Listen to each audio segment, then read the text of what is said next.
getting back to the larger point, is this the angriest Florida State fans have ever been? And we're seeing it in the trickle-down effect and the overreactions to, when something goes wrong in a particular sport.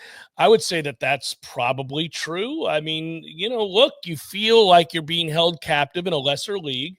There's a financial element that connects with that problem of feeling, obviously like you're stuck in the inferior league.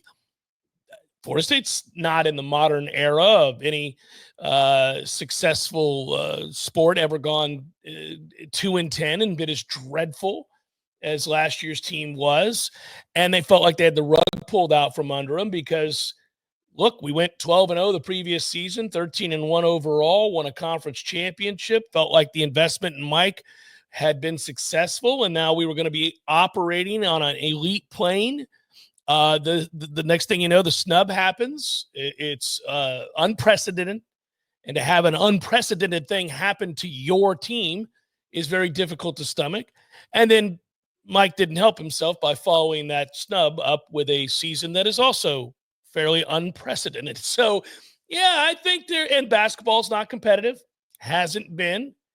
I think the one thing that you would latch onto of the big three is the fact that baseball's back, consistently back.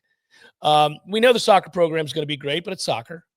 We know softball is going to be great every year, or very good anyhow, but it's softball. Of the big three, I mean, baseball's the one that's winning. Baseball's the one that is highly competitive and amongst the nation's elite. Yeah, this is a sprinkly dinkly moment, if there ever was one. And I've been in those game threads a lot over the last couple months. And anytime something goes wrong, I mean, that's also the nature of this was brought to attention. How? Because there was a question that was sent to us. Okay. Yeah. And it was, it just basically said the person was observing the fact that on the boards, people were so angry, and on Twitter, people were so angry. I'm like, well, Twitter is Twitter, That would be the thing I'd say. Anyway, at any time, any place, for any reason, during a game, after a game, the boards are always angry. Always. Always. If you're in a game thread, follow the three people you like, including yours truly, and trade insights with them, because most everybody else is insane and ridiculous in the moment. And they might not be on a Tuesday, but, in the sixth inning of a game, they might be, because their emotions are so heightened. There might be a couple of beers, maybe some cornbread gummies. Who knows what it is? Oh, if it was the cornbread gummies, they would not be spouting off with anger, sir. Well, you never know. They might be like the Mad Dog and do a gummy and then a cocktail and a gummy and a cocktail, and they don't even know what they're typing. They won't remember what they typed the next day.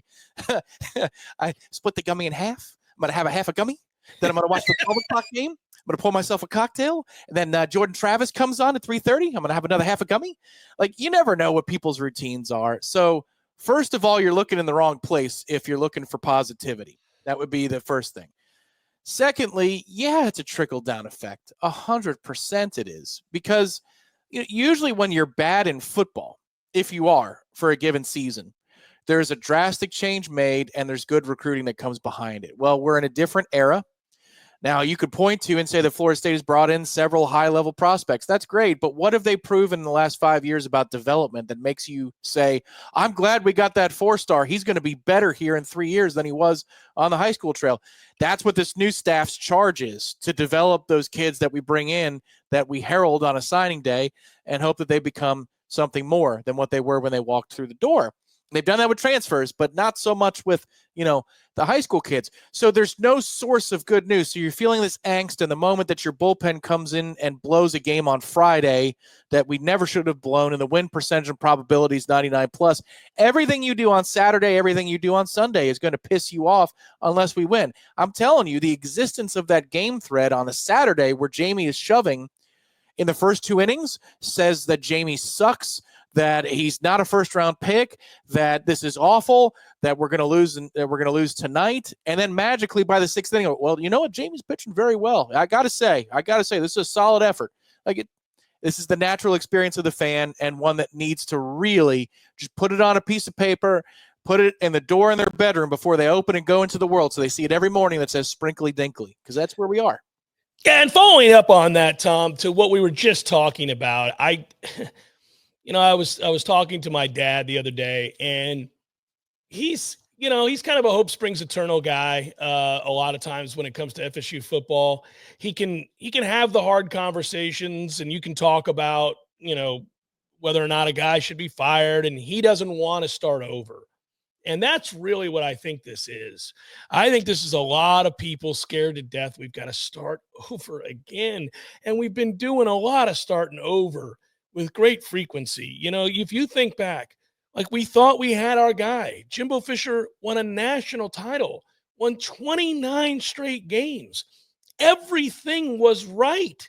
We were recruiting 1, 2, or 3 every year. You had All-Americans, NFL players littered throughout the field. You were in the conversation. You were about to be in the conversation annually with Alabama as the best program in college football. It was us and Bama. That's it. The list stopped right there. Oregon, maybe. Like, that was it. And then it wasn't. Then it all came crashing down. And the signs became very evident. We began having tough conversations. I remember, in the eyes of many, I started the conversation too soon. When I said on the air, 2 fingers to my eyes, 2 fingers back to you, here's my question: what are you without Jameis Winston? And people didn't want to hear that, and they got angry, and they're like, wait a minute, there are stars everywhere. He's recruited. I'm like, okay. As we get further removed from the Jameis Winston run, I'm going to ask it again and again: what are you without Jameis Winston? And unfortunately, we found out not much. And that, you thought, okay, golly, we got to start over again. And then we did with Willie, and it was calamitous. We learned very early on it was nothing of significance, and it wasn't going to be. Thankfully, they pulled the plug sooner rather than later. But you had to start over again, and it cost you millions of dollars, and you're behind the 8 ball, and the reputation of the program takes a massive hit.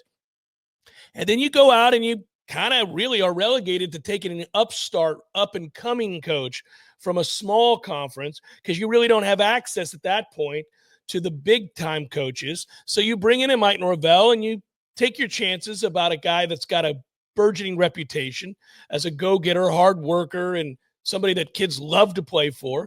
You see some evidence of it while going through the struggles early on, some of which were not his fault. And then you come out of it and you're winning and you're good again, and you go undefeated and you recapture the conference and you wrestle it away from Clemson, and you're like, all right, okay, nope, can't have nice things. Here's a running kick to your testicles. And not only are you not going to have nice things, you're going to own the worst things. You're going to be dreadfully bad. You can't afford a polo shirt. You're wearing a T-shirt with holes in it. You went from the penthouse to the outhouse in spectacular fashion. That's enough to put anybody in a bad mood. And what happens is you start to engage the start over conversation. Though we got to move on from this guy.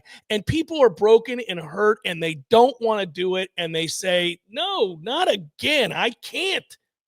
Even though certain parts of that conversation resonate, and they know you have to have big boy conversations when the failure is that spectacular.